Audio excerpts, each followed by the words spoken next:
Buenas tardes. El tema de hoy es Sujetos del Derecho Internacional Público. Soy Gloria Elvira Núñez Jiménez de la Universidad Interamericana para el Desarrollo, Campus Tuxpan. A principios del siglo pasado aparecen las primeras manifestaciones de organizaciones internacionales. El Estado era considerado el sujeto por excelencia del derecho internacional. La primera organización internacional de que se tiene conocimiento es la Administración General del Octroi de Navegación de Rhin, de acuerdo con el Tratado de fecha 15 de agosto de 1804, y que sirvió de guía y de modelo para el establecimiento de otras instituciones de este tipo. Con el Tratado de Westfalia, hasta la Revolución Francesa se pone fin a la llamada Guerra de los 30 años, que fue una fusión de luchas que se verificaron en Europa y que enfrentaron al emperador y los príncipes católicos alemanes, apoyados por España, con los príncipes protestantes, sostenidos principalmente por Francia y Suecia. En se plasma el principio de igualdad jurídica de los estados, pues se da una igualdad de derechos entre el catolicismo, el luteranismo y el calvinismo. Actualmente, la gama de sujetos de derecho internacional es amplia y está en aumento. Los pueblos que luchan por su liberación, el Comité Internacional de la Cruz Roja, organizaciones parecidas a las estatales, como es la Iglesia Católica, la Soberanía, el Orden Militar de Malta y las organizaciones internacionales. Así pues, se consideran sujetos del derecho internacional a los entes que tienen capacidad para ser titulares de derechos y deberes internacionales, es decir, aquellos a los que se dirigen las normas que tienen por objeto tales derechos y deberes. Los sujetos del derecho internacional son los estados, las organizaciones internacionales, la comunidad beligerante, los movimientos de liberación nacional y el individuo, persona física como sujeto pasivo de derecho internacional, es decir, que recibe de él derechos y obligaciones. Además, pueden agregarse ciertos casos especiales como el de la Santa Sede y la Orden de Malta. Cada ordenamiento jurídico contiene normas que determinan cuáles son sus sujetos y en qué medida estos poseen capacidad tanto de actuar jurídicamente como de asumir derechos y obligaciones. En derecho internacional público, dichas normas no han sido codificadas y por lo tanto deben deducirse de la práctica internacional y de su valoración por la jurisprudencia y la doctrina. El Estado tiene la personalidad jurídica internacional, natural y originaria. No obstante, algunas teorías han intentado negar su personería. El sujeto propiamente dicho del orden jurídico internacional es el Estado, definido en la Convención Panamericana de Montevideo en 1933 por 4 elementos: población, territorio determinado, gobierno y capacidad de entrar en relación con otros estados.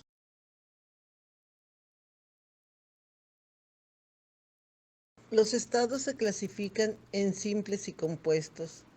Los estados simples son aquellos que en las relaciones internacionales se presentan en forma individualizada como consecuencia de su estructura individual interna de tipo unitario.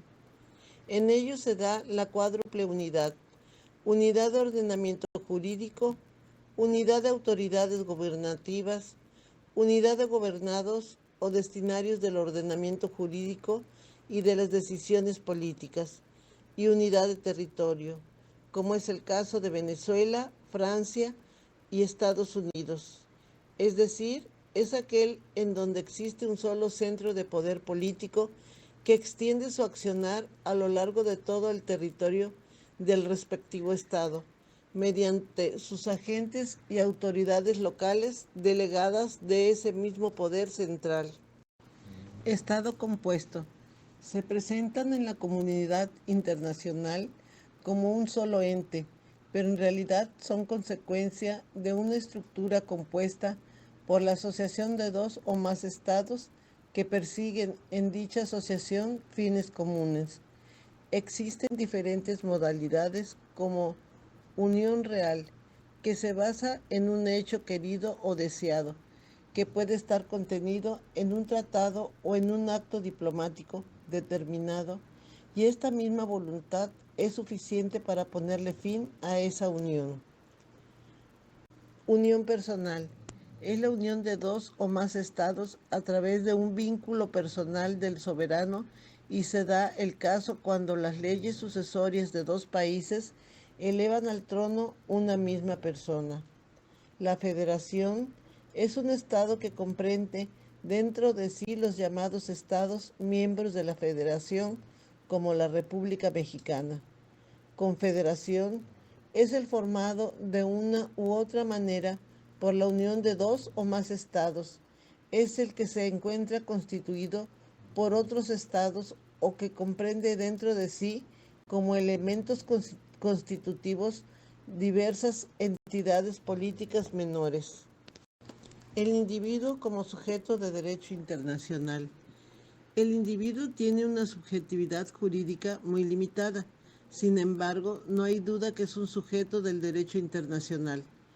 En primer término, recordemos que las convenciones de Ginebra de 1949 y sus protocolos de 1977 protegen al individuo, es decir, en este caso, el individuo es titular de derechos reconocidos en instrumentos internacionales. Es en el ámbito de los derechos humanos y en el derecho humanitario internacional donde el individuo encuentra sustento para su subjetividad internacional. La persona moral representa un ente colectivo con personalidad jurídica reconocida por la ley. Son personas desde el punto de vista jurídico, sujetos de derecho, con capacidad legal que necesitan para realizar sus funciones y fines de sus órganos representativos, los cuales deben ser personas físicas investidas con un poder de representación.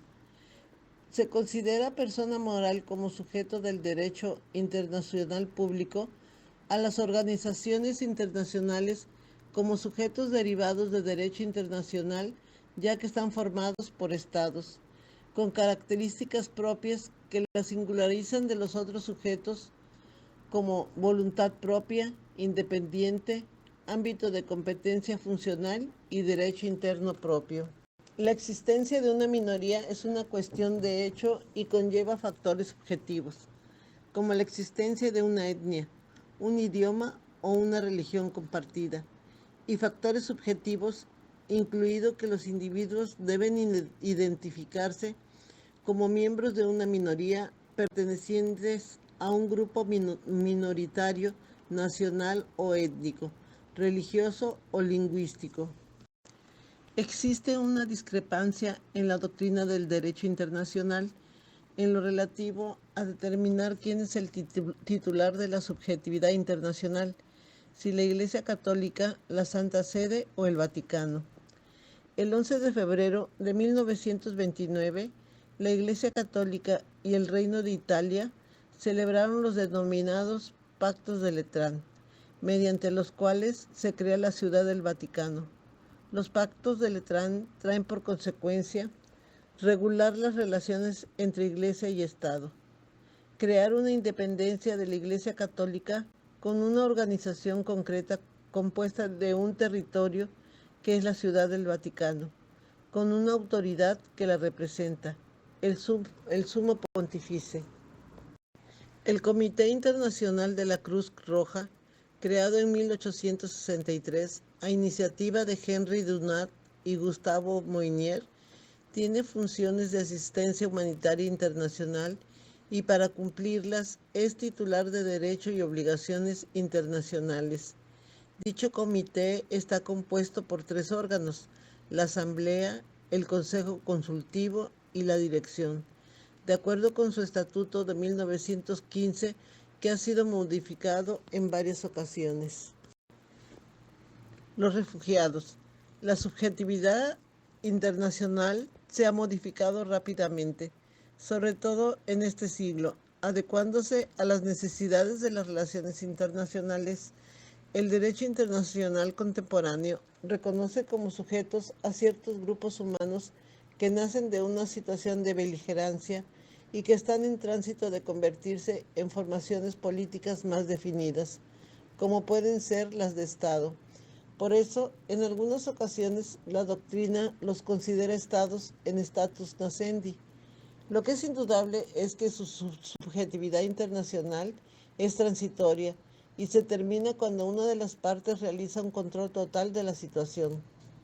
Las convenciones de Ginebra del 12 de agosto de 1949, en su artículo tercero, que es común a todas, y el protocolo segundo, que adiciona a dichas convenciones de fecha 1977, contiene reglas precisas aplicables a los conflictos armados sin carácter internacional.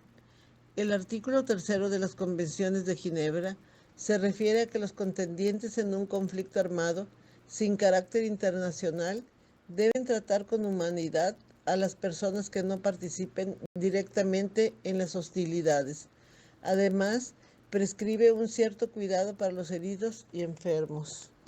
En conclusión, el derecho internacional contemporáneo se caracteriza por la pluralidad y la heterogeneidad de sus sujetos, junto a los estados, sujetos soberanos de base territorial, y a las organizaciones territoriales integradas por estados, sujetos funcionales, parecen haber adquirido carta de naturaleza en el plano de la subjetividad internacional otras entidades como la Santa Sede y la Ciudad del Vaticano, los pueblos, los beligerantes y los movimientos de liberación nacional, y aunque todavía controvertidamente los individuos, suscitándose con respecto a estas otras entidades, a las que con frecuencia se les califica de sujetos limitados o marginales del derecho internacional.